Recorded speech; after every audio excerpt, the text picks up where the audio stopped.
I've got a confession to make. I need to get this off my chest. As a business owner, we all make mistakes.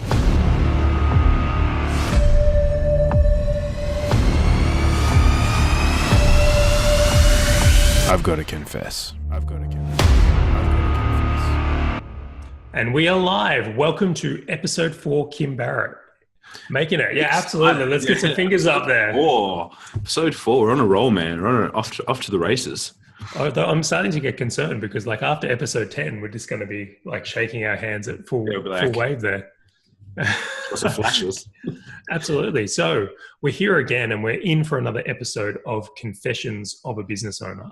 So this is the podcast where people get a real view of what we're actually doing in our businesses, like a behind the scenes, feel. So I thought I'd kick this one straight over to you because I know there's some very exciting things you've been working on, but tell us what's been happening since the last episode of the podcast. It feels like it's so long ago. It's probably only like a week and a half, but it feels like it's been so long since we've reconvened. So I think, last time, what's been happening since we chatted last time? So we've had lots. I've had international visitors. We've had a whole range of different staffing in our kind of our Christmas run, which I'll touch on it at the end. But since we connected last, we've actually hired a few new people, which is what I've got to recap on. But we're really trying to fire up our sales team at the moment. It's always been our number one thing. And it was, whilst I've been traveling and we've been doing things, I actually ended up visiting Facebook in Singapore. So I went over there. One of the things that they said, which was very interesting, they were in a 500 person office, about to go to a 2,000 person office, and they have about 20,000 staff globally, give or take, right? 10% of their workforce is purely for recruiting, is purely for finding top talent. So you imagine that there's 2,000 people every single day looking for good people to bring into their business. And it just kind of hit me in between the eyes. I was like, wow, that's how much they have a focus on finding and getting good people. I really need to kind of step my game up and up my level when it comes to finding good staff. And I know you probably do this every day anyway. Your whole teams in OA is probably recruiting, so you've got even bigger numbers. But finding those right salespeople is nuts. So I've got a few people going through training at the moment, which has really been our big focus since I've been away. And then we've had business partners and friends of ours over as well, which is very interesting to see the level of productivity when you have someone like the unstoppable mama in your office who is unstoppable, and is the noise level goes up, and I'm pretty sure the productivity level goes down big time compared to normal weeks. Well, there's a few things there. I mean, I'll dig straight into it. Isn't it interesting when you start to work with bigger companies or get insights to companies like Facebook, and you hear that 10% of their workforce is dedicated to recruitment? And it doesn't surprise me at all. In fact, I think that's what's kind of needed. So, and then you start to think, is 10% of my workforce or energy dedicated to this stuff? Or maybe there's a gap here. This is how the big boys are thinking. Now, I'm in the business of recruitment, Outsourcing Angel, is heavily involved in recruitment. I would say we would have that covered, but it certainly is something we don't take on lightly either. So such an important point there. And even in myself, I find it recognizing that the more time I spend finding good people to come and work with me on projects or working with good people on projects makes a huge, huge difference. So I'm glad to see you've had that insight there, Kim. Now, I'm keen to hear more about what your experience was like with Rhonda, because she is an absolute force in business. She's just on fire when it comes to it. She's such a weapon. I want her in my business. I think she's amazing. Oh, she's nuts. She's absolutely amazing. So we've met, I think we've known each other for a couple of years now, met at an event, and it was funny, the old adage, you help people get what they want, you'll get everything you want. So we're meeting, and they love to have, don't get me wrong, we're going to be with them in Jan. You'll see, you'll need to get your red wine drinking up to par, Charlie, because that's one of the rites of passage there. But first time I met them, we sat down, and Brian, her partner, unstoppable surfer, just drinking and chatting and talking about it. He's like, oh, I've got this thing that's not working. And I was like, cool, jumped in. I was like, add stuff, generally speaking, I'm pretty quick off the bat at finding and identifying a problem. It's like, cool, this is not working. Do you want me to, I can just fix it. I'm here now. Like, I'll fix it for you and get this rolling. It's like, oh, how much would that cost? And I was like, oh, just go grab me a bintang, man. You know, it's like 95 cents or whatever it is. So we did that. Came back, I didn't like hit him up or anything like that. And then 2 days later, I got this like big long voice message from Rhonda, and I was like, sometimes when you see a voice message, I'm like, is there something wrong? Like, normally you can convey something in a line. You're like, you're in two minds whether or not something's happening. And then the nerves were going. Yeah, I was like, I only charged him a bintang, so I can't get in trouble for anything here. But then I listened to it. She's like, wow, Kim, man, like this big long message. She's like, we spent $7 and we've had $107 return so far. Like, what did you do? And I was like, I just fixed things to the way that I normally set them up. And she's like, oh, wow, went crazy. It just so happened the next week that I was going to be in Bali. And I was like, I'm here for a night. And they're like, oh, please, like, come stay with us. So I was like, yeah, cool, we'll come and stay. Ended up staying for like 3 nights because they made me change my flights. But then we started looking at it and they're like, cool, well, you know, we need someone to help us with ads. We need someone to help our clients with ads. And we just started to, you know, structure and put together a deal. And then they invited me to their masterminds and all kind of took off from there, just from me being happy to set up I think it was a lead ad or something at the time, you know, in exchange for a bintang. And it was a crazy circumstance. And it's just like the level of intensity that she brings to things is so cool. But as well, yeah, you know, traveling for 9 years online, never really living anywhere, raising a daughter while doing it all. And then her daughter's got a business, a fashion label at 10 years old. Like, it's just ridiculous. She has like a full team of workers in Bali making fashion for her. It's like ridiculous. And so for anyone that isn't familiar with Rhonda, I would definitely have a look. And Brian, so Rhonda and Brian, the Unstoppable Family. I would definitely encourage you to Google the Unstoppable Family and check these guys out. It is an amazing story by some amazing people. And there's such an energy that they bring to things. Like, anything you can do to be around them, I would get around them. It's so cool to be around. Now, I love this story, Kim. Like, anything in exchange for a bintang is just miraculous. It's so good. But isn't it funny in business? Like, sometimes some of the best relationships can come out of, you know, the brownie point system, the infamous brownie point system, like doing those little favors and helping people out and, you know, creating flourishing relationships that can become joint ventures. Not enough of that is getting done by small business in my eyes. Yeah, 100%. And it is like, I do everything with no intention of outcome. Like, if I want to help someone, I just help them. Like, I had it's funny, like, because I'm doing a little bit of a sales challenge, something else we're doing at the moment, call it Salesmas at the moment. So we're doing that. And I spoken to a lady, someone booked her into my calendar. I don't know, she got a link, spoke to her. She's running like 7 bootcamp classes a week for $7 a person, making like $100. And I was like, my $5,000 program is probably not a good fit for you. I was like, just straight off the bat, first 10 minutes, I was like, it's probably not going to work for you. I was like, look, what I would recommend is I have a book, I have a USB that will really help you give the foundational pieces, and, you know, just let me know your postal address and I'll get that to you. And she's like, oh, okay, well, how much is that? I was like, no, like, you need some help. Like, you're like, I don't want to take any money from you. Just give me your postal address and I'll shoot it out to you. And she was so thankful for it. And like, I don't know what will, like, if anything, if she'll tell anyone or if she'll even use it. But I was like, well, like, she's in need and I have the capacity to spend that $9 to post it down to her and put the USB there or whatever it is. So I was like, I'm just going to send this down to her, because whilst she's not, you know, I think it's something that we both probably picked up from our mentors previously. The whole preeminence is like, you know, doing what's best for people and absolutely disregard if we actually get something from it. Like, I'm not saying that you shouldn't, you know, charge what you're worth and sell what you're worth. That's a whole different story. But I think being able to give without any expectation of getting back. And it's like, we have, this is going to be for only the people watching, so make sure you watch us when you do as well. But I have this little plaque, which is help enough people get what they want, you'll have everything you want, from Zig Ziglar. And that's just kind of what we always live by to the best of our ability, you know?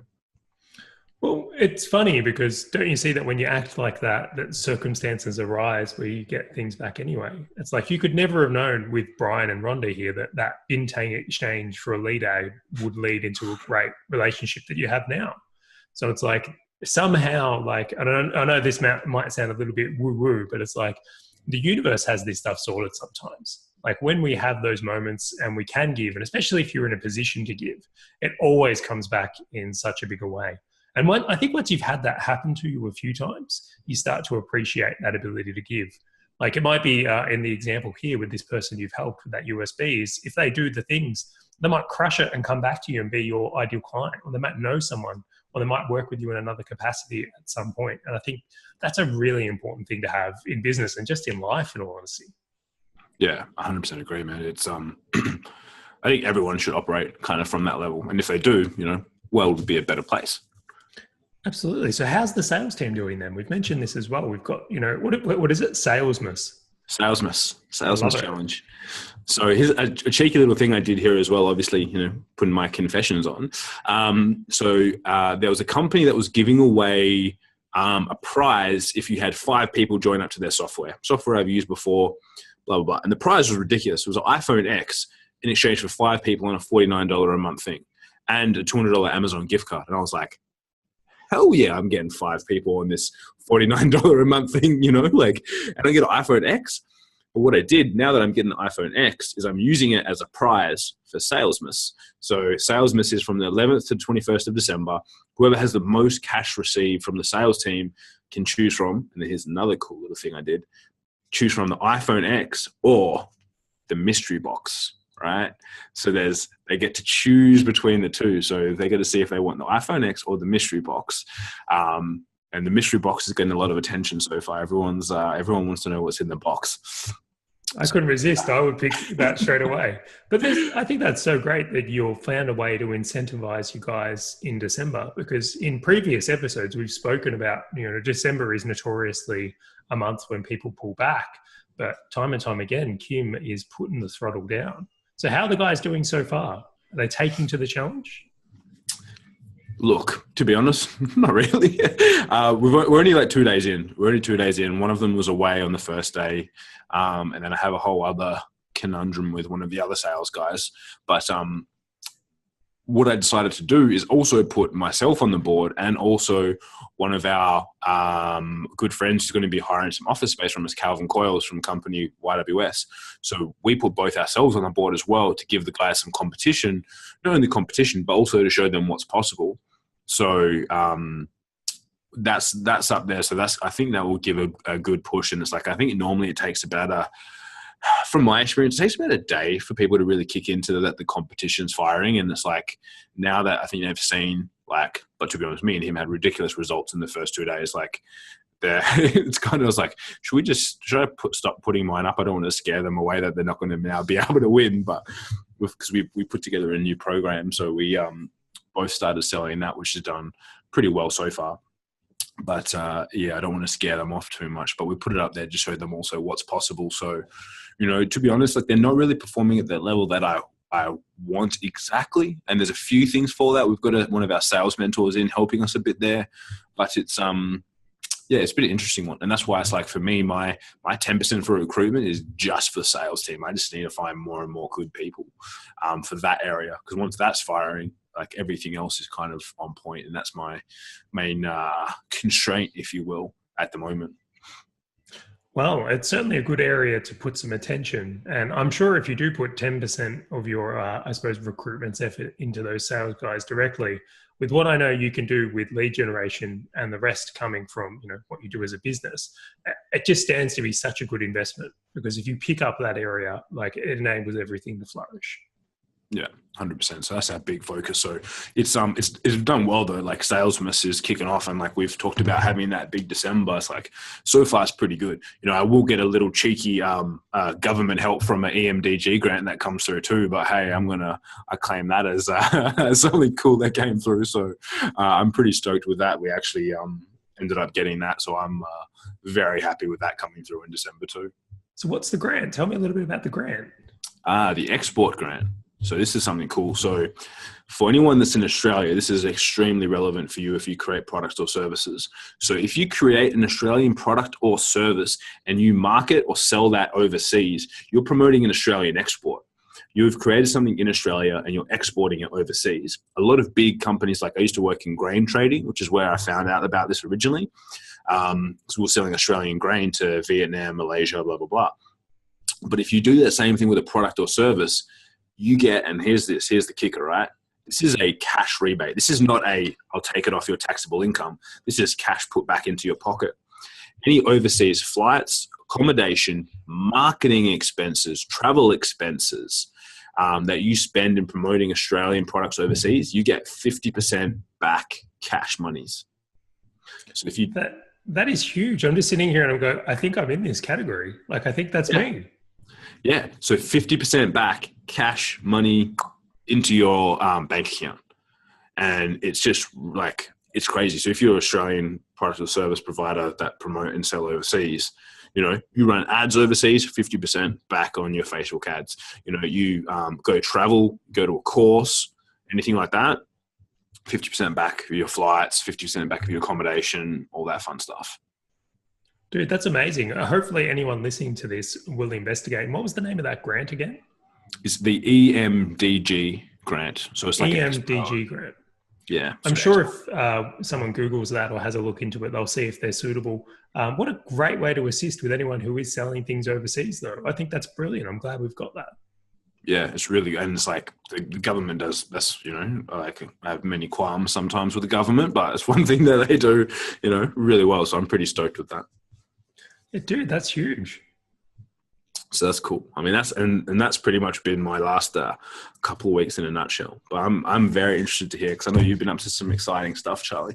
What has been happening in your world since we last caught up on the Confessions of a Business Owner?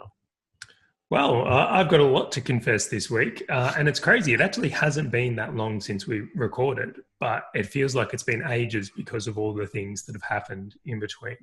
So I, last week, took a complete week off. So took 7 days off to go and do a personal development program. Now, something I'm a really big believer in is that us as business owners need to take time out to work on ourselves. So inevitably, I've seen that often I'm the bottleneck or I'm the problem in the business. And it's only through leveling up myself that I'm able to level up my business. Like, the growth starts within. And that's something I've really kind of prioritized this year, and it's worked really well. So for any business owner out there, or yourself included, is like taking that time to work on you is just so important. I will say this though, I probably got myself into more than I was expecting. So I flew over to Perth, which, great time. And I was doing a program with MJB seminars, and like I'm sure, we've both done a lot of programs. We've both been to a lot of seminars and all that. And I'm pretty much used to how they run, but this was next level. This was an absolute, I want to say, an immersive experience. And what was really great from that is it completely took me out of my normal environments and shattered a lot of things, like what you were just saying there about, what the possibilities were. So I won't reveal the contents of the program because that's private information for them, and I wouldn't want to ruin it for anyone that does go and choose to do it. But definitely go check out MJB Seminars, which is a Perth-based company. But one of the things, there was a particular night, which is the night we met up. So one of the nights we had to do a challenge. And as a group, so there's quite a few people in here, and we had a small group within that. We had to basically operate like an episode of The Apprentice, the TV show. So between the 6 people in my group, we had to find a way to facilitate deals and do business and things like that on the streets of Perth. And there was a whole bunch of conditions and rules that came with that. But what was fascinating, and this is what we're coming back to, is like I was in a group of 5, sorry. And like I had never met these people before. This was my first interaction with them. And it was crazy how much synergy and opportunity existed when we were forced to do it. And it was like, how many people, and I was quickly thrown into like, how many people that I'm close with, I'm not working with on this level? How many people, that I know much more than these guys? Why haven't I been looking at it from this perspective before? So my reality was completely shattered on just how much resource capability and use is available just within the networks we have, like just with the people now, and how underutilized they are. So the big thing I'm kind of coming back with now is like, right, I really need to look at the relationships that I have in life and look how, I can best work with people on a better level. Because like, and I wonder if you've had the same experience, is like, it seems to me that everyone's keen to do a joint venture. Like if you ask anyone, I'm like, oh, hey, do you want to do a joint venture? Yeah, but then a lot of people kind of that's the end of it. They don't kind of push to go through to that next level. So something I think we're both pretty excited about is that's something we want to start working on at a bigger level. Is doing joint ventures and teaching people how to do bigger joint ventures and work together, because I think it's just one of the essential pillars of small business and even medium business, because the big boys all do it constantly. You look at the collaborations. So we need to start playing with that. But have come out of that program all refreshed and energized. And I think you've rubbed off on me. Like, I think this is one of those rules of like, you become who you're spending more time with. Like, keeps falling into that. But I had a phenomenally huge December. December's ended up being, in my stake, at where things look at the moment, December will be our biggest month of the year. So based on the influence of this podcast and yourself, December will now be the biggest month of the year for everything I'm involved in, which is just huge. So I should be thanking you. Oh, that's so awesome. And it's so amazing to hear. And as I said, like we both put that applied. And I think it's the same thing. Like after you kind of reached out that night and you told me some of the things you were doing, I kind of flipped the switch on a few things that I was thinking about as well. And, there's sometimes I feel like, and, again, all honesty, I feel like I need to be protective of certain relationships. I'm like, oh, do I bring people into this certain thing, or do I let them know about this thing? And then I was like, well, that's really a scarcity mindset, right? Like if you're doing that, you're not really serving anyone, because the person that you're working with could already be doing 10 times better if you had all these other people at the table. So I was like, cool. After you kind of did that, I was like, well, there's a lot of opportunity, I think, here. So I'm just going to strip everything back and be like, no holds bars. Because I actually had an idea of a company called I've Got a Guy for That. Because I used to know so many people, and I'd be like, cool, you need this? I've got a guy for that, But then, and that's kind of how we reconnected the other day. I was just thinking, I was like, cool, I got Rhonda's running an event. Who are awesome people that do stuff that she wants? So I was like, this guy, Charlie, and put all these things together. And I was like, and I'm just like, cool, I'm just going to let that happen and step back and see what comes out of it. And everyone's pumped and wants to do more stuff together, and there's other opportunities. And I was like, oh, why don't I just do this more often? It's like, it's probably not, again, like, we always like to play the long game. It's not going to equate to more money in my pocket tomorrow, but it's something that I think could build something way bigger than the long term would be epic. Well, based on your actions over this week, I'm pretty much ready to call my firstborn Kim. Because you've certainly thrown some huge favors. So I've seen that in action. So that's such a huge thing. I hope, I really am looking at this now going, if anyone's listening to this, this is something we all need to do. I've been in that same mindset. We need to open the borders, in a kind of a frame.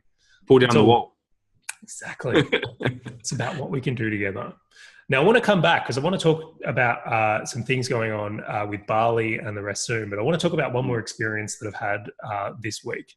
So after this event, I flew back into Melbourne and I did the red eye, which is a horrible flight. I can't believe that exists. But I had to be at a wedding. So I went to a wedding on Saturday. Now, while I was at this wedding, I actually met someone at the wedding who was an older lady, and she was really not well. I don't know if you've ever seen someone that's really not well, but I'm talking this is close to the end, not well. And to the point where their actual eyes aren't white anymore. They're kind of yellow.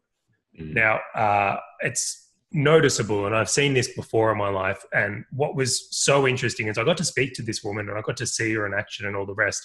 And for her, being at that wedding meant absolutely everything. It was almost like a form of a dying wish. She was here to be to that day.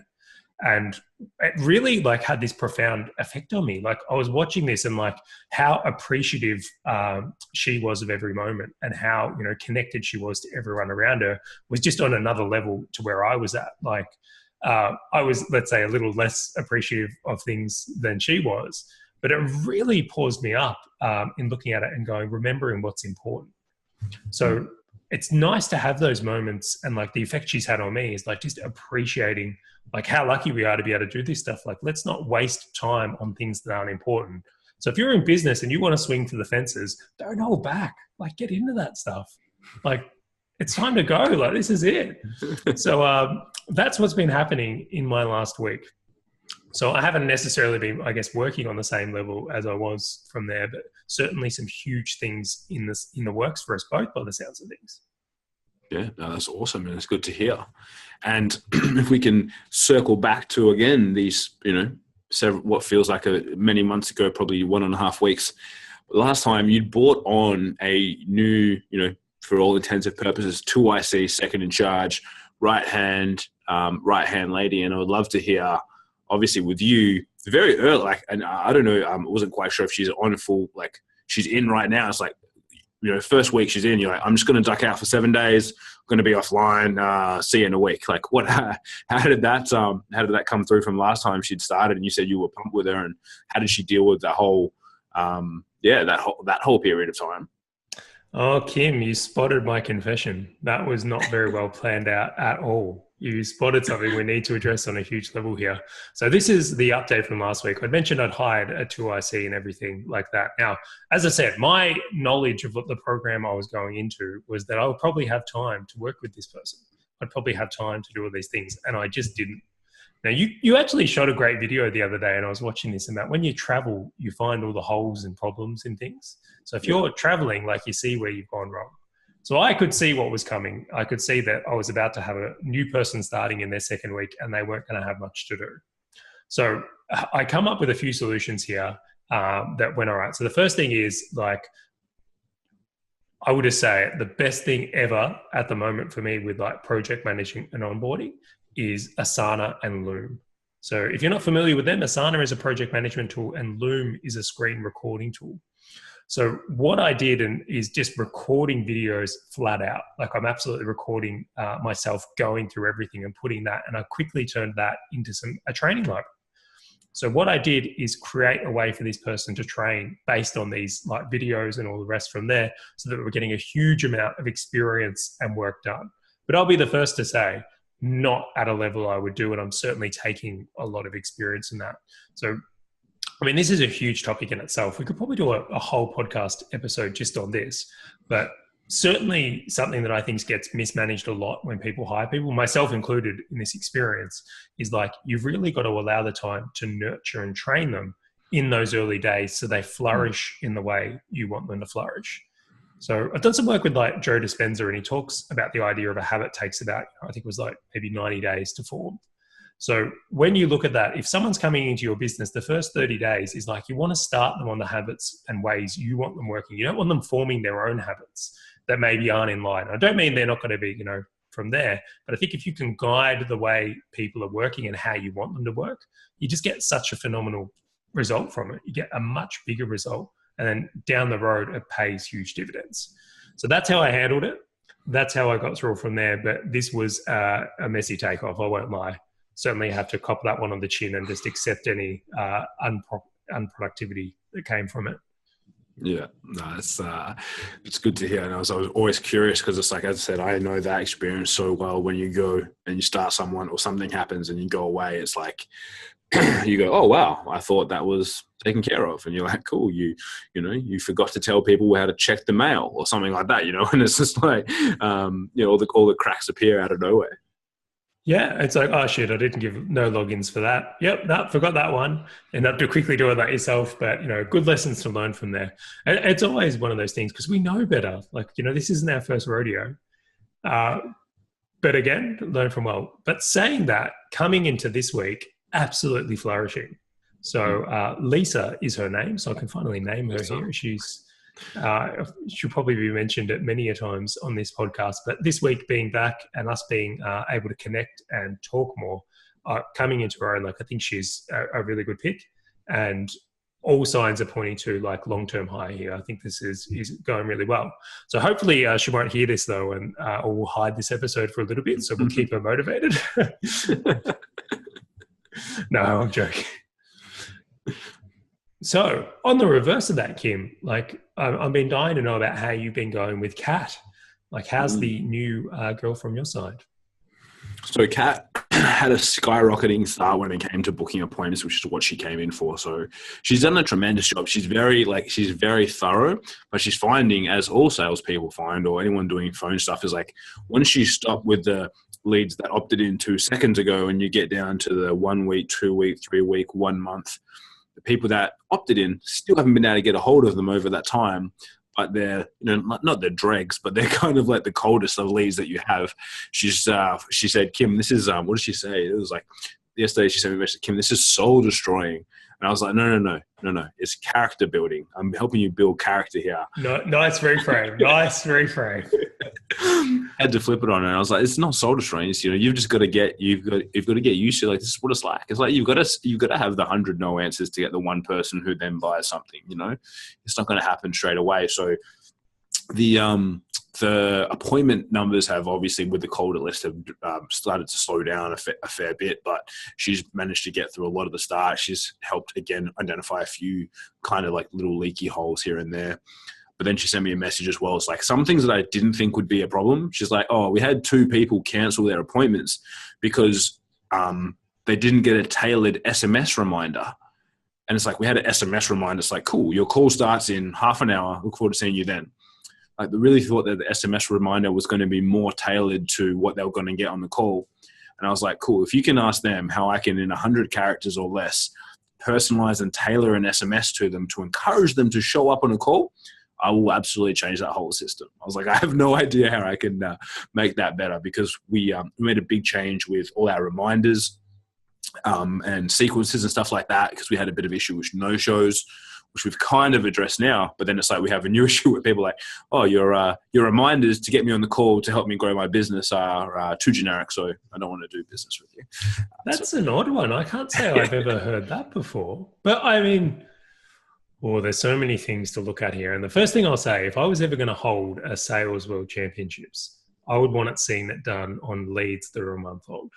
Like, selling hot versus selling cold is like a different thing. Now, just for clarification, we're selling to inbound leads. So we're talking to people that have opted in for consultations from there.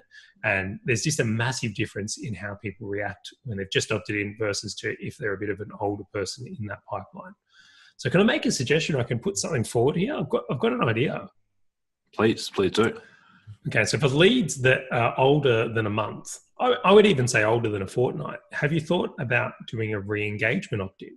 Like, have you thought about maybe using those emails or phone numbers and having a remarketing list to get them to re-opt-in or re-engage, so you know if they're warm or still interested? That's a good one. I haven't. We have retargeting going to them to remind them that we're going to give them a call and trying to keep them warm to when we speak to them. But I have not done a re-engagement opt-in. That's cool. I like that. Yeah, so that was something from back in the day when I used to run my agency, because I used to have that exact same problem. And I got to a point where it was like almost like this effectiveness ratio was that after the leads were, let's say, a month old, it was like the time we were spending following up and calling them was so unproductive that it was actually a better ROI just to generate new leads.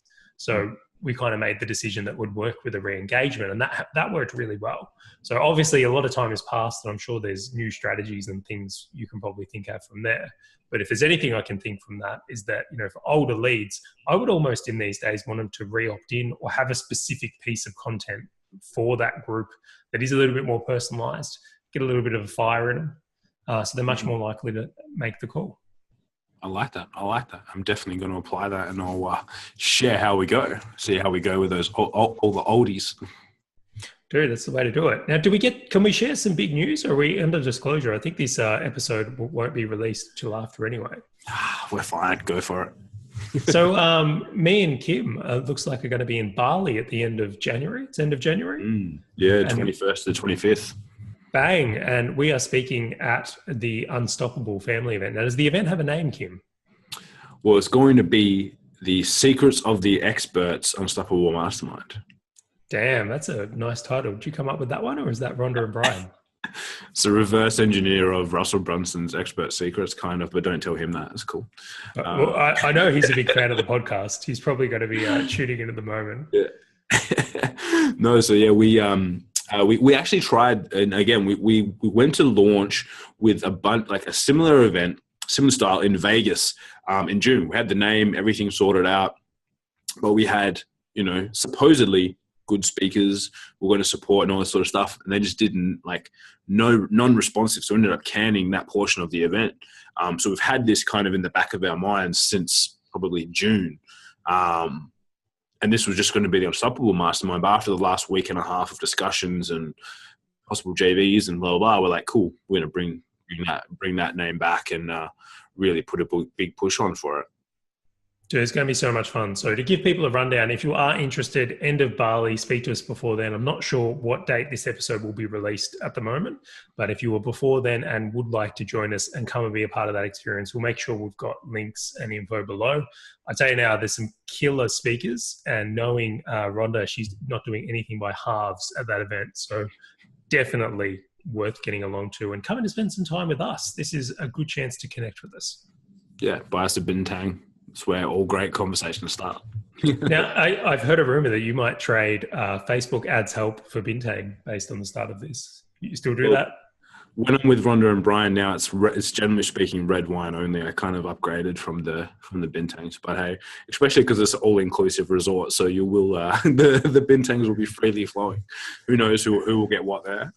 So if you join us and you're on the free inclusive bintangs, you can get your Facebook ads free, fixed by Kim for a free bintang. Limited to one per customer. Now, I will tag into this is me and Kim do have our mastermind group going called The Association. If you are interested in getting more of a behind the scenes view, asking questions and specifics and seeing how we run our businesses, then I'll include some links below this episode or with the show notes, and come check it out and join us as a part of that mastermind group. There's a whole bunch of awesome stuff going on in there as well. This week's topic, and what we've been talking a lot of in there, is structuring and designing joint ventures. So if that's a topic that is interest to you, please click on the links and we hope to see you in there. Yeah, see you there soon.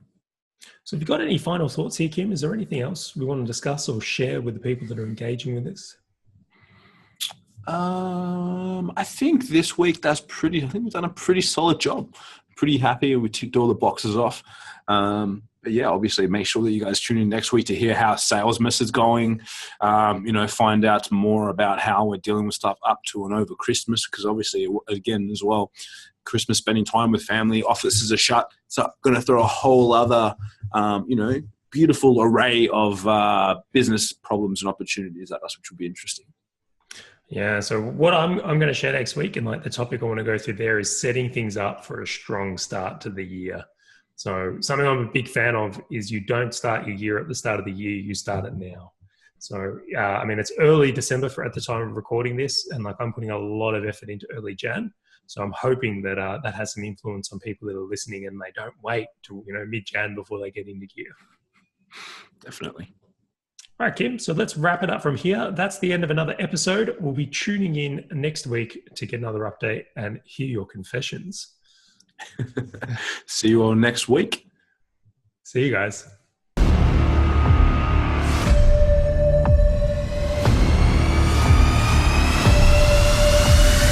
I've got to confess.